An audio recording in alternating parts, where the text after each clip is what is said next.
Bom, pessoal, meu nome é Rodrigo Cantu, como a Sayonara destacou ali, eu sou professor da Universidade Federal Latino-Americana, então estou aqui para cumprir hoje esse papel de presidência dessa mesa e gostaria de agradecer aí a toda a casa aqui da UNB, né, ao Departamento de Sociologia, ao programa de pós-graduação aqui,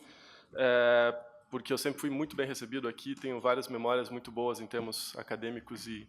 humanos no geral. Bom, o tema dessa nossa primeira mesa do colóquio vai ser pragmatismo, identidade e trajetórias. Eu estou aqui com 4 colegas meus, com os quais eu estou muito contente aqui de poder compartilhar essa mesa.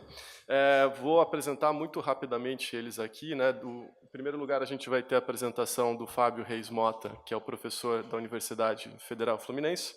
Depois vamos ter a apresentação da Samantha Salles, que é doutoranda no IFIX da UFRJ. E, por último, vamos ter a apresentação do Vitório Taloni, que é doutorando no IESP da Universidade Estadual do Rio de Janeiro. Para debater esses 3 trabalhos, nós temos aqui com a gente o César Pinheiro Teixeira, que é pós-doutorando no IFIX da UFRJ. E, depois disso tudo, a gente vai abrir para questões do público em geral aqui de hoje.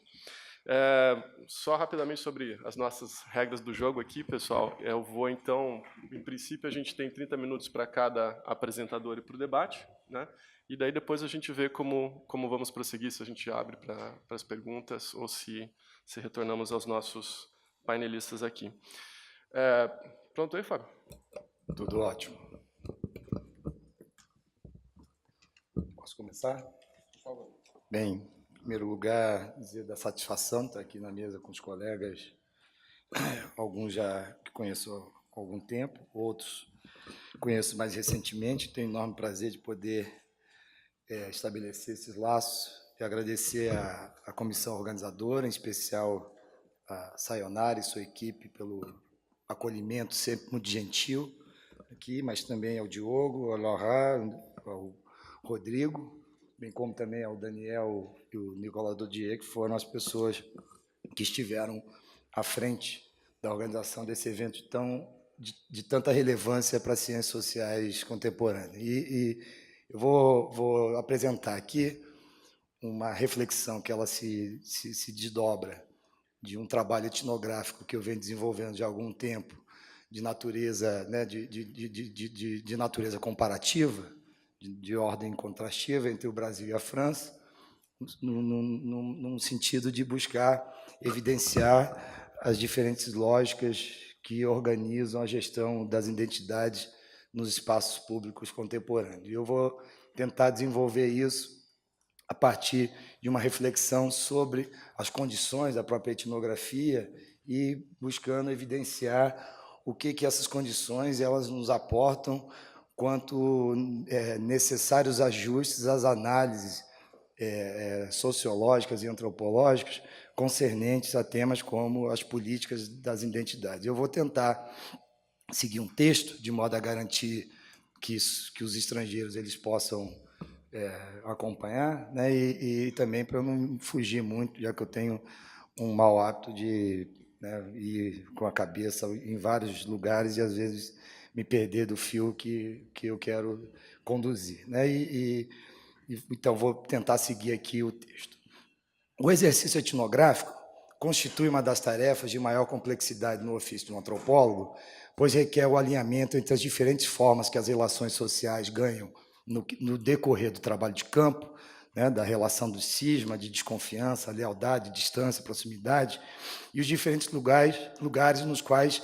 elas são experienciadas, na beira de uma calçada, num boteco ou nas areias de uma praia, e os enquadramentos que o etnógrafo vai, pouco a pouco, entre tropeços de compreensão e interpretação, concedendo cores e formato às narrativas, discursos, motivações, corporeidade, modo de se expressar e apresentar-se no e ao mundo que nos envolve. Não há trabalho de natureza etnográfica que não esteja motivado por problemáticas de ordem teórica e metodológica, pois nós, cientistas sociais, antropólogos, sociólogos, como já levantou essa bola Clifford Geertz, não estudamos as aldeias, mas estudamos em aldeias. Desse modo, o trabalho antropológico conjuga empiria com teoria, observação com participação, tropeços e acertos. Consiste em um exercício de mobilização de sentidos, como bem lembrado por Roberto Cardoso de Oliveira, né, o ouvir e o ver como um desses principais mecanismos de produção de uma compreensão sobre o modo como os agentes se mobilizam, se organizam nos seus diferentes mundos. A etnografia é a experiência do jogo de erros, acertos, de aproximação, distanciamento, de um modo particular de tecer, pouco a pouco e parte a parte, um mosaico de representações, discursos, práticas e significados que emerge ao longo do trajeto tortuoso do terreno. O trabalho etnográfico nos ensina que não há nada que seja redutível ou desprezível no plano das interações e no domínio das interpretações e nas análises que nós realizamos dos fenômenos com os quais nós tratamos. Cada partícula, para usar uma imagem da física, compõe um quadro que vem a ser pincelado ao final de uma pesquisa etnográfica. Uma outra característica importante da etnografia, ou pelo menos boa parte dela, é a produção de um olhar distanciado, nos termos já muito batido, né, desde os trabalhos de Lévi-Strauss, motivado pelo deslocamento físico, cognitivo, moral e simbólico, ao qual somos submetidos quando nos desterritorializamos os nossos horizontes empíricos e teóricos e produzimos um desprendimento de muitos mundos que anteriormente se apresentavam como normais ou naturais. Em outro texto, ressaltei a dimensão que o deslocamento do trabalho de campo, sobretudo quando envolve uma outra sociedade e língua, como foi meu caso, que tive que realizar um esforço de compreensão não só do sentido e significado, né, das categorias no universo francês, mas também de me apropriar da própria linguagem formal, da compreensão dos seus usos. Nesse sentido, né, chamava a atenção que a constituição desse desenraizamento é promotora de uma sensação de um sentimento de handicap social ao perder as competências mínimas, como o domínio de uma conversa simplória, como o pedido de um pão numa boulangerie, né, a tomar, né, um quadro, é uma situação na qual se coloca para nós como estranha, como, por exemplo, o requisito, o imperativo diante de pedir o pão, dizer bom dia, ou seja, dizer bonjour, sobre pena de não ter o seu produto ali tomado no plano dessa interação com o padeiro. Nesse sentido, surgem questões de uma ordem de desorientação geográfica e cartográfica, né, que nos leva também a um outro plano de não conseguirmos ouvir plenamente e coerentemente aquilo que nos são transmitidos pelos discursos e pelas palavras.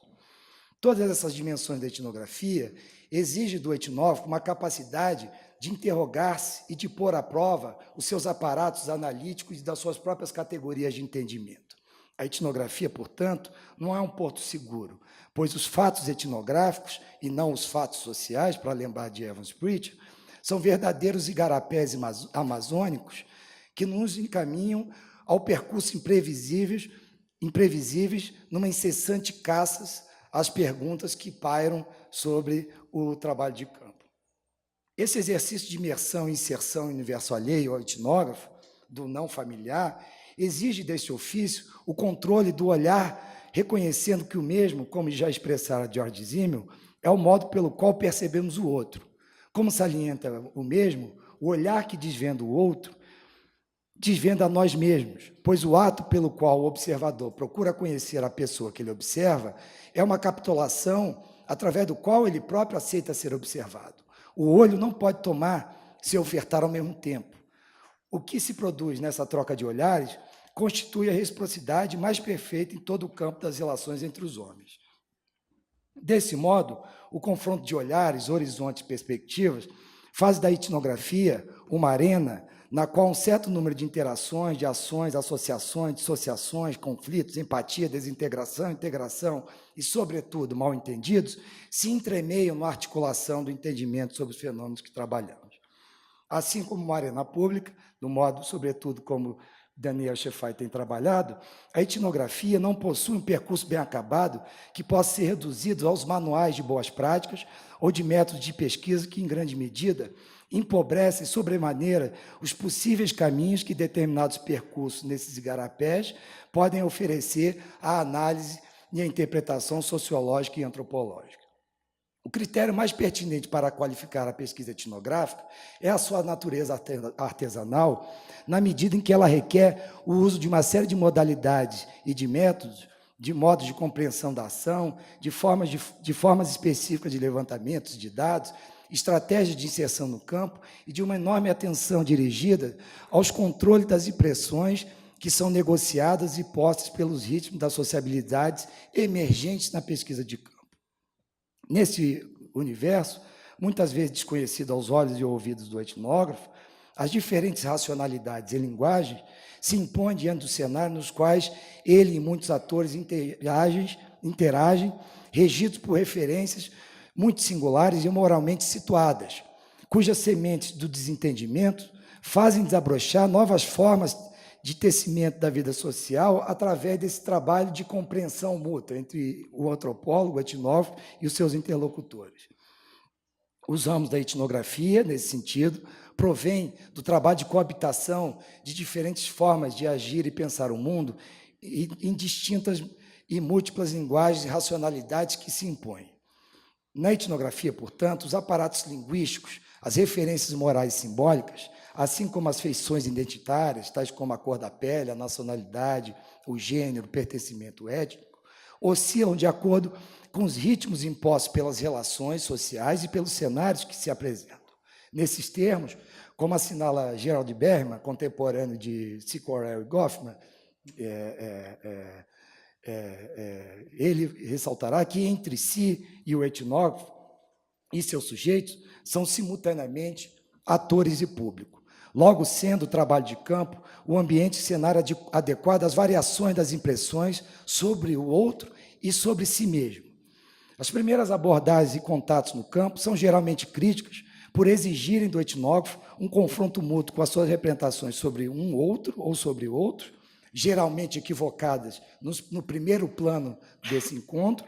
e as definições dos papéis sociais embutidos na carne e no osso do etnógrafo, frequentemente associada a algo que não lhe é peculiar, que não faz parte do seu ofício. O controle das impressões, nesse sentido, é um mecanismo de maior precisão para a análise antropológica,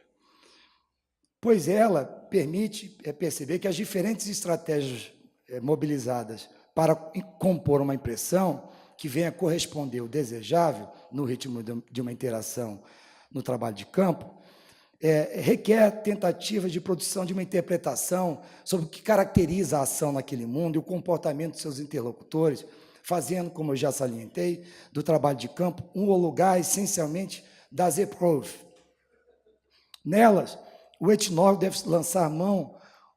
deve lançar uma especial atenção aos critérios que os atores definem em suas interações, às etiquetas mobilizadas e, particularmente, aguçar sua sensibilidade às categorias que norteiam as ordens pragmáticas da vida cotidiana. Nesse sentido, as épreuves apresentadas no percurso do campo consistem em momentos privilegiados do trabalho de decodificação das práticas e gramáticas que regem os modos de agir dos atores e suas variações face aos mundos nos quais estão coabitando. Tais gramáticas políticas e morais explicitam as diferentes formas de confecção dos laços e das relações sociais em mundos plurais, problemáticos, inquietantes e imprevisíveis. Portanto, a etnografia pressupõe arranjos e interpretações inicialmente desvirtuadas para que torne inteligíveis os sentidos atribuídos às coisas e às pessoas pelos agentes no percurso de elaboração desse processo de explicitação das evidências simbólicas, para usar uma imagem elaborada no último livro por Luiz Roberto Cardoso de Oliveira, meu colega aqui, professor também daqui da casa da UNB, que está aqui presente. Ela, assim como uma arena pública, se desenvolve a partir de situações de desentendimento e de interpretações variadas que se apresentam no percurso da descrição etnográfica. Tomando a etnografia, então, como uma situação de prova, busco desenvolver os percursos da elaboração do trabalho de campo com a finalidade de compreender as diferentes feições emprestadas às políticas de identidade na contemporaneidade. Lançando mão de uma abordagem comparativa, realizo um exercício de uma perspectivação recíproca, como o Louis Dumont vem desenvolver no seu clássico trabalho O Homo Hierárquicos, com vistas a evidenciar os distintos conceitos de identidade encontrados nos diferentes quadros da vida social, buscando refletir sobre suas repercussões no modo como as ciências sociais têm tratado esse conceito ao longo da sua história.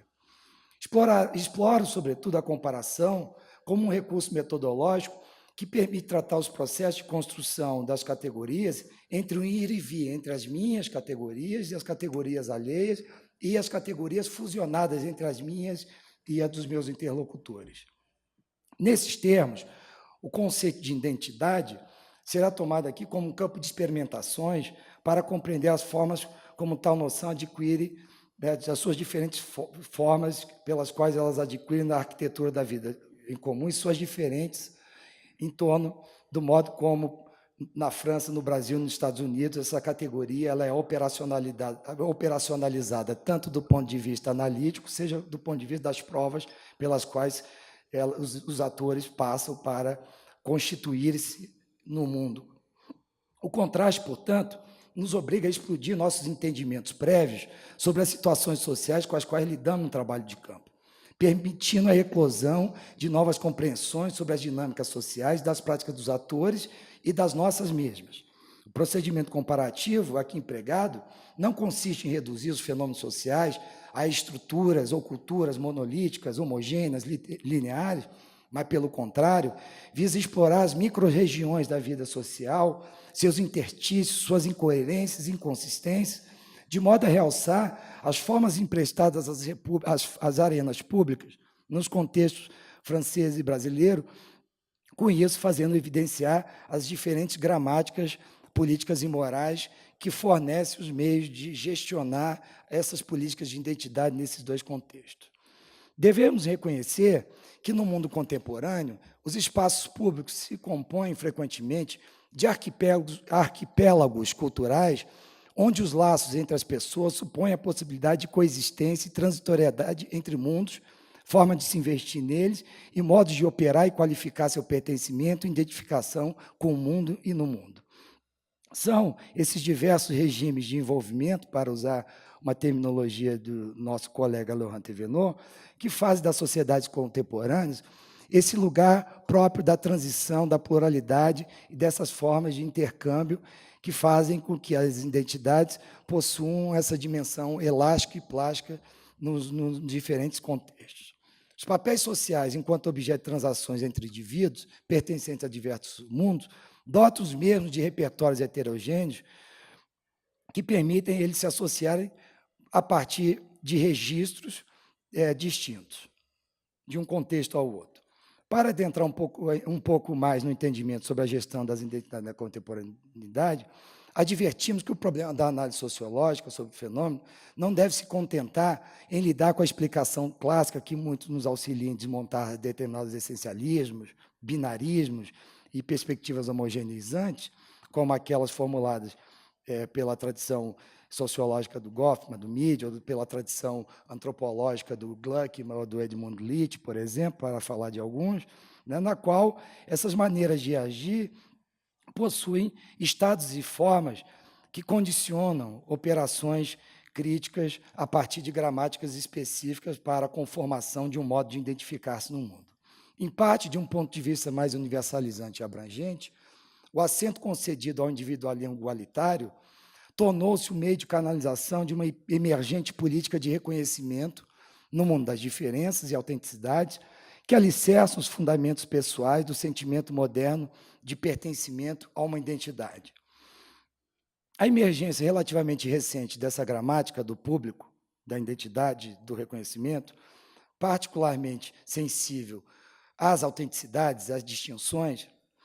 nos induziu a tecer interpretações relativas às categorias clássicas da identidade. Nos interrogamos, sobretudo, sobre o modo como os atores coordenam suas ações, de modo a garantir um grau mínimo de inteligibilidade e plausibilidade sobre quais são as condições em que essas ações se sustentam, se solidificam. buscando identificar os diversos princípios políticos e morais que estruturam esses dispositivos de prova pelos quais os atores e autores das ciências sociais fundamentam suas teorias acerca do modo como os indivíduos se identificam no mundo e para o mundo. O primeiro caminho percorrido no trabalho de desbravamento desses garapés, acerca dos fatos etnográficos, foi o exercício de colocar sob descrição a forma como as ciências sociais tratou nos últimos anos, particularmente na última metade do século XX, essa noção, a noção de identidade. Logo, o primeiro exercício consistiu em entender como autores como Frederick Barth, um antropólogo, e Everett Goffman, um sociólogo, né, referências centrais, né, figuras importantíssimas para o desenvolvimento da disciplina, elaboraram em seus modelos analíticos um universo de interação cujos atores estão amparados por uma lógica que eu defino como uma concepção de um mercado das identidades. Nele, os indivíduos são representados como atores livres e autônomos para optarem em um universo restrito das identidades dispostas na arena pública. Para ilustrar esse quadro, lanço mão de uma figura metafórica, que é o McDonald's, no qual se apresenta, né, em seu espaço, uma oferta limitada de possibilidades de acesso ao bem que você quer consumir. Prevalece, nesse universo, uma compartimentalização entre aqueles bens que estão disponíveis, né? O número 1, o número 2, o número 3, o número 4, o número 5. Ou seja, você não pode escolher comer o número 1 junto com o número 2, o número 2 com 4. Né? Há uma compartimentalização dos gostos que refletem, em grande medida, em termos metafóricos, essa compartimentalização das identidades, né? Afro-América, Latino-América, Itália-América. Um outro aspecto importante desse mercado das identidades é a obrigatoriedade, o imperativo, de optar explicitamente no espaço público de qual identidade você vai se alimentar, né? Então, a sua existência no mundo, ela passa pelo reconhecimento de sua inscrição em uma community, né? Em uma community. Essa ordem de interação modifica-se substantivamente face à emergência de uma outra lógica que informa a arena pública brasileira. Nela, há a prevalência de identidades paradoxais, para utilizar um termo da Mata, num texto clássico, Quanto Custa Ser Índio no Brasil, que conformam uma outra racionalidade, Para contrastar com o outro quadro, lanço mão de uma outra figura, que é o self-service, né, para contrastar com o McDonald's. Nele, é possível asseverar que os atores não estão sob os limites das escolhas, já que podem optar entre muitas possibilidades ofertadas na arena pública, tal como misturar caviar com batata frita ou jiló com salmão. O segundo aspecto diz respeito ao modo como essas escolhas são gerenciadas, na medida em que, nesse contexto, os atores estão frequentemente sob a tutela e a égide de um terceiro, e particularmente do Estado, que vai definir qual dessas opções que os atores terão que fazê-lo para que eles possam ser dotados, mais uma vez lembrando Luiz Alberto, né, de uma substância moral digna do seu reconhecimento. Nesse sentido, a cartorialidade e a tutela regem o modo como essas identidades são planificadas e o modo como elas são apresentadas no universo interacional desse mercado do self-service. Nesse sentido, né, a homogeneização e enquadramento dos tipos sociais, as tipologias formais, é que definem quais são as comunidades de interesse, né? Então, nesse sentido, as políticas de reconhecimento de comunidades quilombolas, populações indígenas, elas são verdadeiros exemplos ou bons exemplos que demonstram essa forma de produção de um reconhecimento na qual a dimensão da tutela e o cartório, né, a palavra final do Estado, das agências do Estado, é que possibilitarão a incorporação ou não desses sujeitos ao universo da cidadania, ao universo do mundo cívico. Nesse sentido, trata-se não mais de uma lógica da compartimentalização, mas, pelo contrário, uma lógica da complementarização entre desiguais que não se diferenciam, mas se desigualam.